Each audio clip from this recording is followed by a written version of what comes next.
এফালে ৰাতি খানাৰ কাৰণে একদম পূৰা দেখিছেনে এইখিনি ধুনীয়াকৈ চাফা কৰিলোঁ। এফালে বান্দৰে আহি একদম পূৰা উৎপাত কৰি আছেহি।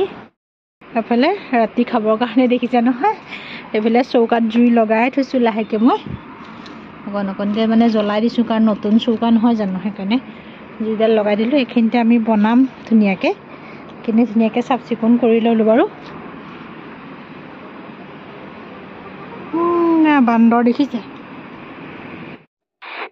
এফালে আমাৰ ইয়াৰ ৰাতি উৰুকাৰ খানা একদম পূৰা আয়োজন কৰি দিলোঁ দেই। এইফালে কেৰাহী বহাই দিয়া হ'ল। প্ৰথমতে আমি ব্ৰইলাৰ মাংসখিনি বনাই মজাকৈ খাই ল'ম আচলতে। চাহ সন্ধিয়াতে খাই কৰি আজৰি হৈ গ'লোঁ। চাহ আমি তলতে খাই দিলোঁ, পিছে ওপৰলৈ অনা। এইফালে আমাৰ খানাৰ আয়োজনীয়া এইখিনি কি মাংস আছিলে? ব্ৰইলাৰ ন? এইখিনি ব্ৰইলাৰ শুকান ফ্ৰাই। ইফালে হৈ গ'ল এইখিনি লোকেল চিকেন। এতিয়া আমাৰ ৰান্ধনীয়ে বনাব।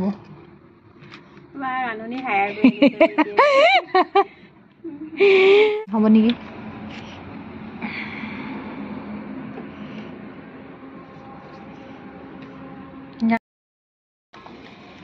এফালে ফ্ৰাই মাংস, এফালে ৰান্ধনী আমাৰ বনাই আছে। এফালে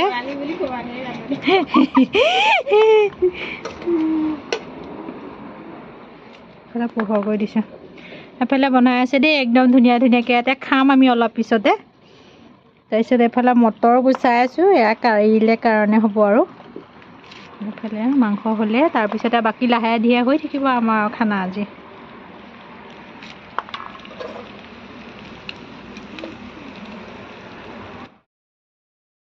আমি এতিয়া প্ৰথমতে মাংস খাই লওঁ। তোমাৰ সেইটো কাটি দিয়া। মাংস ভগাইছোঁ, প্ৰথমতে খাই কৰি লওঁ ধুনীয়াকৈ। এইফালে মাংস ধুনীয়াকৈ বাঢ়ি আছে। আমি প্ৰথমতে আচলতে ভজা মাংস, ব্ৰইলাৰ মাংসখিনি প্ৰথমতে ভাজি খাম বুলি আনিছোঁ আচলতে। এইফালে হাজবেণ্ডটো আহি গ'ল পূৰা। তেওঁ আচলতে ভিতৰতে আছিলে, বাহিৰত বহুত ঠাণ্ডাও হয়। পিছে বেটাও আহি বহি আছেহি, ময়ো আচলতে আটাইকেইটা আচলতে বহি থাকিলে এনেকৈ আচলতে কথা বতৰা পাতি থাকিলে ভালো লাগে, হয়নে? জুই আচলতে তেনেকৈ এক্সট্ৰাকৈ ধৰা নাই, তেনেকুৱা সুবিধা নাই। আচলতে হাজবেণ্ডে চৌকাটো বনাই আনিছিলে এনেকৈ খানা চানা খাম বুলি। আচলতে 31 ডিচেম্বৰটো খানা খাম বুলি আনিছিলোঁ, কিন্তু খানা খোৱা নহ'ল। কিছুমান ঘৰুৱা অসুবিধাও আছিলে, মনটো আছিলে ইমান ভাল নাছিলে সেইদিনাখন, সেইকাৰণে আমি খানা তেনেকৈ বনোৱা নহ'লগৈ। তাৰপিছতে এইফালে একদম পূৰা বাঢ়ি লৈছোঁ ধুনীয়াকৈ। আমি আচলতে চাৰিটাই দেই, খানা খোৱা মানুহ বেছি নাইকিয়া। আমি আমাৰ পৰিয়াল 3টা, লগতে কাষৰে হয় আমাৰ। তাইকো মাতিলোঁ, তাইও অকলে আছিলে ঘৰত। হাজবেণ্ডটো বেলেগত খানা খাবলৈ গ'ল। অকলে থকা দেখি আহা বোলো আমাৰ লগতে আটাইকেইটা বনাই সিজাই খাম বুলিয়ে মাতিলোঁ। এইফালে মাংস লৈ ধুনীয়াকৈ খাইছোঁ। খাবলৈ গৈতো বহুত টেষ্টি হৈছিলে দেই। আচলতে ব্ৰইলাৰ মাংস এনেই তৰকাৰী বা জোল খাব নোৱাৰি, নহয়নে বাৰু? এনেকৈ শুকান ফ্ৰাই কৰিলে কিন্তু ধুনীয়াকৈ খাব পাৰি। আমি আচলতে একদম গোটেই মাংস খাই, আমাৰ ইয়াত লোকেল মাংস বনাই থকা হৈছে দেই খানাত। একদম জুইৰ কাষত আমি চব বহি আছোঁ আটাইকেইটা, জুই ফুৱাই ফুৱাই একদম জুই মজা লৈছে।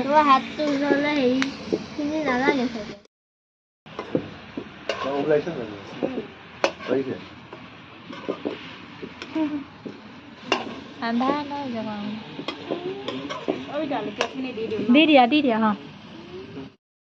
ভাত খাবলৈ পূৰা বহি গৈছোঁগৈ।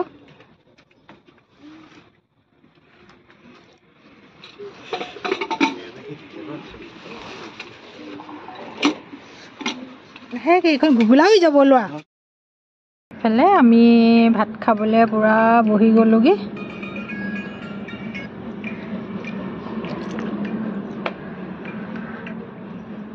কেৰাহী মাজত লৈ লৈছোঁ। এইফালে আমি ধুনীয়াকৈ ভাত উলিয়াই ল'লোঁ, লৈ পেলাই চাৰিটাই আচলতে খাবলৈ ল'লোঁ দেই। বোলো খাই লওঁ যেতিয়া, নহয় নাই খানা যেতিয়া আচলতে আমি সোনকালে খাই বৈ আজৰি হ'লোঁ। কিন্তু এইফালে আমাৰ খানা খোৱা হৈ গ'ল। আকৌ কাইলৈ ৰাতিপুৱা লগ পাম। আজি বাই। গুড মৰ্ণিং ফ্ৰেণ্ডছ, সকলোকে মই ভোগালী বিহুৰ শুভেচ্ছা জনাইছোঁ। কাম বন কৰি মেলি আজৰি হৈ একদম পূৰা মেখেলা চাদৰ পিন্ধি ল'লোঁ। বিহুৰ দিনাখন মেখেলা চাদৰ পিন্ধো আচলতে। পিন্ধি কৰি আজৰি হৈ গ'লোগৈ ধুনীয়াকৈ। তাৰপিছতে এফালে মোৰ কাম বন কৰি হৈ গ'ল। চাহ তাহখন এফালে ওপৰত মিস্ত্ৰী লাগি আছে। এফালে মই একদম ধুনীয়াকৈ প্ৰসাদ ঠিক কৰি ল'লোঁ। আকলতি পাত পাবলৈ ইমান দিগদাৰ নহয়, এখন যেনে তেনে পাই পেলাই আনিছোঁ আৰু। তাৰপিছতে এইফালে মই দেখুৱাইছোঁ বেক কেমেৰা কৰি পেলাই মই কি ঠিক কৰি ল'লোঁ। এফালে প্ৰসাদ মোৰ ধুই পখালি ধুনীয়াকৈ হৈ গ'লগৈ। তাৰপিছতে এফালে কল আৰু আপেল কাটি ল'লোঁ, এফালে নাৰিকল লুকি থৈছোঁ, এফালে কল ধুনীয়াকৈ থ'লোঁ। এতিয়া থপনাত গৈ এফালে থপনাত এইখিনি দি লওঁগৈ ধুনীয়াকৈ, প্ৰসাদকেইটা দিয়াক কৰি লওঁগৈ। খোৱাই নাই পিছে চাহ তাৰপিছতহে খাম আৰু এইখিনি দি কৰি আগ কৰি লওঁ। তাৰপিছত এফালে চাহ নোখোৱাৰ আগতে আচলতে প্ৰসাদখিনি মই আগ কৰি ল'লোঁ ধুনীয়া। এফালে মোৰ প্ৰসাদ ধুনীয়াকৈ আগ কৰা হৈ গ'ল। তাৰপিছতে প্ৰসাদকেইটা আগতে দি লওঁ, নিমখখিনি ধুনীয়াকৈ সানি লওঁ। প্ৰসাদকেইটা দি কৰি তাৰপিছতহে আচলতে চাহ খাম আৰু প্ৰসাদকেইটা প্ৰথমতে দি কৰি আজৰি হৈ গ'লে তেতিয়া মোৰো আজৰি নিচিনা লাগিব। তেতিয়া খুব বেছি 9টা 9:30মান বাজি গৈছিলে। মই ৰাতিপুৱা উঠিছোঁ 5টামানতে উঠি গা পা ধুই কৰি প্ৰসাদ তিয়াই কৰি ঘৰ দুৱাৰ মুচি মই মানে কাম বন কৰি আচলতে আজৰি হৈ গ'লোগৈ তেতিয়ালৈ। তাৰপিছতে বোলো নাই প্ৰসাদকেইটা একে দি কৰি আজৰি হৈ তাৰপিছতহে বোলো চাহ দিম। মিস্ত্ৰীও এইফালে লাগি আছে, মিস্ত্ৰীকো প্ৰসাদ দিম আচলতে। দি কৰি হোৱাৰ পাছতহে বোলো চাহৰ ব্যৱস্থা কৰিম। সেইকাৰণে ধুনীয়াকৈ মই এইফালে প্ৰসাদখিনি নিমখৰ লগতে আৰু নাৰিকলৰ গুড়াখিনি ধুনীয়াকৈ সানি লৈছোঁ। তেতিয়া আচলতে খাবলৈ খুব টেষ্টি হয়, হয়নে? এনেকৈ প্ৰসাদ খাই কোনে কোনে ভাল পায় জনাবচোন বাৰু দেই। মই কিন্তু বৰ ভাল পাওঁ আৰু মই বেছিভাগ প্ৰসাদ দিলে এনেকৈ নাৰিকলটো এনেকৈ ৰুকি দিলে আচলতে খাই মই নিজে ভাল পাওঁ, যেতিয়া আনিও আচলতে ভাল পায় বুলিয়ে ভাবোঁ। অকণমান কষ্ট হয় ৰুকিবৰ কাৰণে, তথাপিও কিন্তু ধুনীয়াকৈ ৰুকি কৰি দিওঁ। পেলাই আগপাত নাপালোঁৱে জানেনে, মিস্ত্ৰীক লগাই বিচাৰি এখন পালোঁ। সেইকাৰণে আগপাতখনতে তামোল পাণযোৰ আগবঢ়াই দিলোঁ। দি পেলাই এনেকুৱা পাত এখনতে মই প্ৰসাদকেইটা আগবঢ়াই দিলোঁ, কাৰণ উপায় নাই। প্ৰসাদ মানে কি পাত পাবলৈ ইমানেই দিগদাৰ নহয়, সেইকাৰণে মই এনেকৈ দিলোঁ। ভগৱানে দাঢ়ি ধৰিলেও উপায় নাই, কাৰণ পাত নাই যেতিয়া মইনো কি কৰিম আৰু তেনেকৈয়ে দিবলৈ মই চেষ্টা কৰিছোঁ। কিবা ভুল হ'ব পাৰে, কোনোবাই জানে যদি জনাবচোন দেই। দিব পায়নে নেপায় সেইটো আপোনালোকে জনাব। মই আজি কিন্তু প্ৰথম দিছোঁ এনেকৈ, আচলতে পাত নথকাৰ কাৰণে মই এনেকৈ দিবলগীয়া হ'লগৈ। জনাবচোন বাৰু কোনোবাই কমেণ্টত জানে যদি। তাৰপিছত এইফালে মই ডাইনিঙলৈ লৈ আহিলোঁ প্ৰসাদখিনি ধুনীয়াকৈ। আনি পেলাই বোলো প্ৰথমতে মিস্ত্ৰীখিনিক দি লওঁ, কাৰণ মিস্ত্ৰীখিনিক দিব লাগিব। তেওঁলোকে পূৰা কাম কৰি আছে আচলতে। বিহুৰ দিনা 7-8জনমান আচলতে মিস্ত্ৰী আহিছিলে। কলপাত নাই কাৰণে এইকাৰণে ডিছপাতে ব্যৱহাৰ কৰিছোঁ, কাৰণ কাটি থাকিবলৈ তেনেকুৱা মানুহো নাইকিয়া ঘৰত আচলতে। সেইকাৰণে মই ডিছপাতেই বেছিভাগ প্ৰসাদত মই ব্যৱহাৰ কৰোঁ। প্ৰসাদত মই ডিছপাততে দিওঁ। তাৰপিছত এইখিনি প্ৰসাদখিনি ধুনীয়াকৈ বোলো ঠিক ঠাক কৰি লওঁ। তাৰপিছত এয়া অকণকৈ প্ৰতিখন পাততে মই দিছোঁ। প্ৰসাদখিনি ধুনীয়াকৈ সজাই কৰি লওঁ, তাৰপিছতে দি লওঁ। তাৰপিছতে আৰু বাকী বহুতেই কাম আছে, কাৰণ মিস্ত্ৰীৰ কাৰণে আকৌ ৰুটি চব্জিও বনাব লাগিব মই। কাৰণ বিহুৰ দিনা তেওঁলোকে কাম কৰিলে মই তেওঁলোকক মানে কি ৰুটি চব্জি হওক যিয়ে নহওক, চাহ তাহ মই মানে যিখিনি বনাওঁ সেইখিনি তেওঁলোকক মই দিবলৈ চেষ্টা কৰোঁ বা খুৱাবলৈ চেষ্টা কৰোঁ। মানে কি ভাল লাগে আচলতে, হয়নে? বিহুৰ দিনাখন তেনেকৈ যদি এনেকৈ মানুহক ধৰক খুৱাব পাৰোঁ, কৰিব পাৰোঁ, খুব ভাল লাগে মোৰ। অকলে কষ্ট হয়, তথাপিও মানে কি মই বনাবলৈ কিন্তু হেৰি নকৰোঁ দেই। এয়া ধুনীয়াকৈ হেৰি কৰি আছোঁ, প্ৰসাদখিনি দি আছোঁ। এয়া কল আপেল এনেকৈ সেইখিনিও পাতে পাতে ধুনীয়াকৈ দি লৈছোঁ মই। এইখিনি দি কৰি আজৰি হোৱাৰ পিছতে মই বাকী কামত আকৌ লাগি যামগৈ। এইফালে মোৰ এয়া প্ৰসাদ ধুনীয়াকৈ দিয়া হৈ গ'লগৈ। প্ৰসাদখিনি দিয়া হওঁ এতিয়া। এইফালে প্ৰসাদ ধুনীয়াকৈ দিয়া হৈ গ'লগৈ। এইফালে মাহঁতৰ ঘৰত প্ৰসাদখিনি ধুনীয়াকৈ দি আহি লওঁগৈ। প্ৰসাদখিনি দি কৰি আহি তাৰপিছত আকৌ চাহত লাগিব ধুনীয়াকৈ। প্ৰসাদ খাই লওঁ।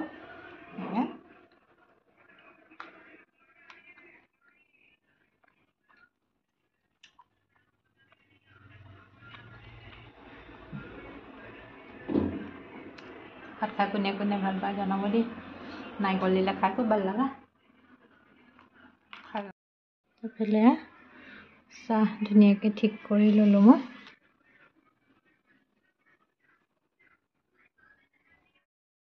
এইফালে প্ৰসাদ দিয়া কৰা হৈ গ'লগৈ। তাৰপিছতে এইফালে মিস্ত্ৰীলৈ চাহ ধুনীয়াকৈ ঠিক কৰি ল'লোঁ। চাহখিনি দি আহি লওঁগৈ। এইফালে মিস্ত্ৰীক চাহ তাহ দি কৰি লৈ তাৰপিছতে আমিও খাবলৈ লাগি গ'লোঁ তিনিওটা। এইফালে বেটাই টিভি চাই আছে পিছে দেই। এইফালে মই বোলো চাহকণ আনিলোঁ, আনি বিচনাতে আচলতে তিনিওটাই কথা পাতি বিহুৰ চাহকাপ ৰাতিপুৱা এনেকৈ খাওঁ আচলতে আমি। এয়া প্ৰথমতে মই কেক পিচে লৈছিলোঁ। কেক খাই আচলতে মই ভাল পাওঁ। কেক মই নিজেই বনাইছোঁ। আজি নিজে খাই ভাল পাওঁ যে সেইকাৰণে বনাওঁ। এইফালে দেখিছে নহয়, বেলেগত ম'হৰ যুঁজ লাগে, আমাৰ ঘৰত মানুহৰ যুঁজ। এয়া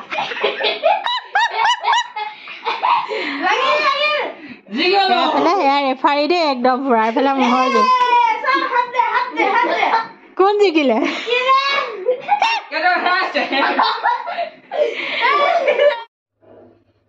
ইফালে কেৰাহী গৰম হৈ গ'লগৈ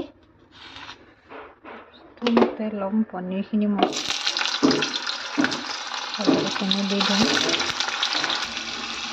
এতিয়া মই অকণমান নিমখ এড কৰি দিম আচলতে বেছি নিদিওঁ একদম কম পৰিমাণৰ নিমখ অকণ দি দিছোঁ আৰু লগতে অকণমান ৰং গুড়ি দি দিম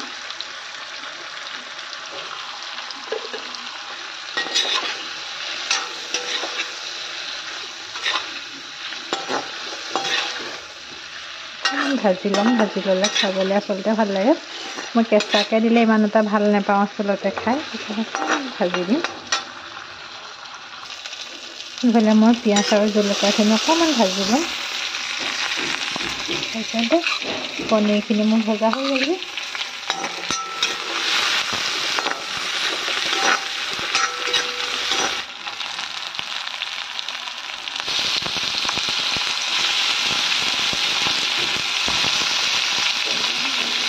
মই নিমখটো দি দিম এতিয়া সোৱাদ অনুসৰি কাৰণ পনীৰত নিমখ দিয়ে থৈছোঁ অকণমান মই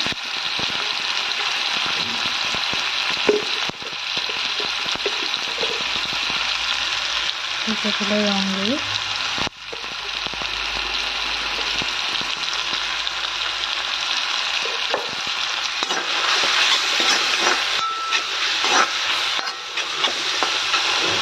ভাজি ল'ম এতিয়া আলুখিনি দি দিম আলুখিনি অকণমান ভাজি ল'ব লাগিব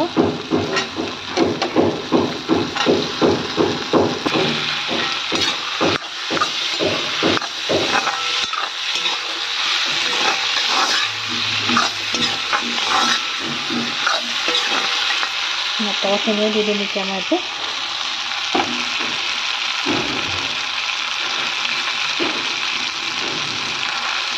দি ল'ম গোটেইখিনি ইফালে মই মটৰখিনিও দি দিলোঁ এইখিনি ভাজি ল'ম